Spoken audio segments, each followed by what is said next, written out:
All right, we're back for another Dadcast called The Wild and Exotic Adventures of a Wasp. All right, we're back for some more work stories today.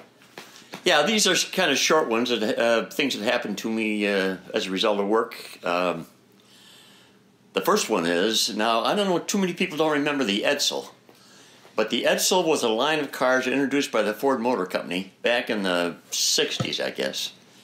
They already had Ford, Mercury, and Lincoln, so they decided to introduce a new brand called the Edsel. Well, the Edsel lasted about 2 years. It was a gigantic flop.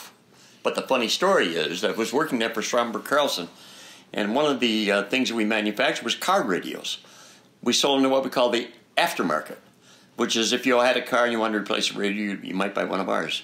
But the story is that one day we're all working, all of a sudden the announcement goes on the loudspeaker, shut down your machines, we have a special announcement to make.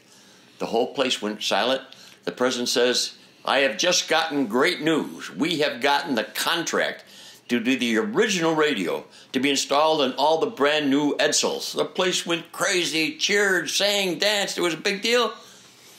About a month later, it comes back on and says, I have an important announcement to make. They've ceased production on the Edsel, and we will be selling no more radios. All right, quick Edsel. Edsel was named after a son of... Henry Ford's son was named Edsel. Yeah. All right. What's... Well, another couple stories that had to do with secretaries that worked for me.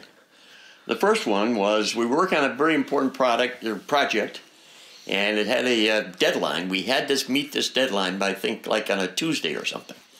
And we were a little bit behind on it. So I said to everybody in the office, we've got to work on Saturday. Everybody has got to come in. We've got to get this done. So they all kind of nodded.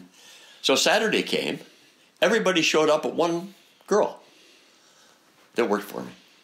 And we struggled and got through it. But the next Monday morning, I called her house. I was going to tell her she was going to get fired because she hadn't come in on Saturday. So somebody answered the phone and asked if it was her sister. I said, well, I need to talk to her. She said, well, she's in the hospital. I said, what happened? She said, she had a baby on Saturday. We never knew she was pregnant. And she went in and had a baby on Saturday. So obviously I couldn't fire that. The other one had to do with the secretary that I hired, who we had to send out a bunch of stuff to a bunch of executives in the company. So I said... she said, what are their addresses? Where do I send? I said, well, look them up. I thought I said in the company phone book, but I apparently said in the phone book. So about 2 days later, I get a call from one of these guys. Says, look, I just got a letter at home. My wife just opened it, and it's a memo from you to me. I said, what the hell are you talking about? Well, as it turned out, she had gone to the Rochester phone book, looked all these people up, and sent them out to their... Sent to their house. In their home addresses. So then I called her and I said, I don't think this is working out. I don't think you can handle this. But she went down to the personnel office and they found another job for her in the company. So a few weeks later, I met this guy in a hall who I knew. He said, thanks a lot for sending that girl to me. I said, what are you talking about? I said, well, we had a meeting yesterday. She went out to get coffee. She tripped on her high heels on the floor and spilled coffee all over the conference table. So that was the end of her. Probably the end of her work there. Yeah. And then what's the drunk story? Well, this is when I was working for C.H. Stewart in Newark. We were opening a new plant up in New Hampshire. And the governor of the state of New Hampshire was going to be there at the plant opening the following morning. So we went out for dinner that night to a very nice club. They had set that all up for us, and there must have been about 20 of us that came up from Rochester, from Newark. So we proceeded to get a little bit overserved, if you know, a little bit out of control. Particularly the vice president of manufacturing. So I went to bed, and I woke up the next morning, and I reached to put on my glasses. I couldn't see. It was all distorted. I said, geez, I must have really tied into one last night. My roommate said, wait a minute, those are my glasses. So I wasn't quite as bad as I thought it was. But the funny story is I get a call. I'm getting ready to go to this meeting. I get a call from the vice president of manufacturing. He says, Don, you got to help me out. I said, what's going on? He says, I'm too hungover to talk. He said, you got to handle this whole plant dedication thing. I said, Jesus, I'm not in much better shape than you are. He said, you got to do it. So sure as hell I did. I went there, newspaper photographers, the governor of the state of New Hampshire, we shook hands. I must have looked like I died about 2 days ago. But we managed to get through it. And that guy was eternally grateful to me, and I never let him forget it. But he owed me a big one. Well, another quick story.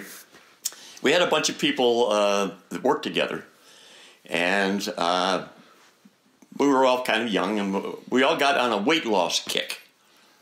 So we decided that we would have a weigh-in.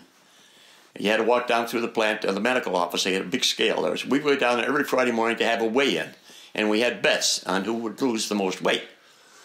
So we all agreed to meet down there at like 10 o'clock in the morning for our initial weigh-in. And one of the guys who worked with us, Hank Major, stopped by in one of the production departments. We used magnets then to make relays, and he stuffed about 10 pounds worth of magnets in his pockets. So he went down and weighed in, and he was the 180 or whatever, and his chief competitor was at about 150. So we went back down the following Friday. We went on starvation diets, but not Hank. God, he would eat big lunches. The rest of us were starving ourselves, including his competitor. So we went down the next week, and she had lost like 3 pounds. He had lost like 4 pounds. We couldn't figure out how he did that. Well, what he had done is taken some of the magnets out of his pocket. So they went on for a month. She'd starve herself, go down. She'd lose 1 or 2 pounds. He'd keep eating, take more magnets out of the pocket. When she found out, I thought she was going to skin him, but turned out to be just a good laugh. But she didn't eventually.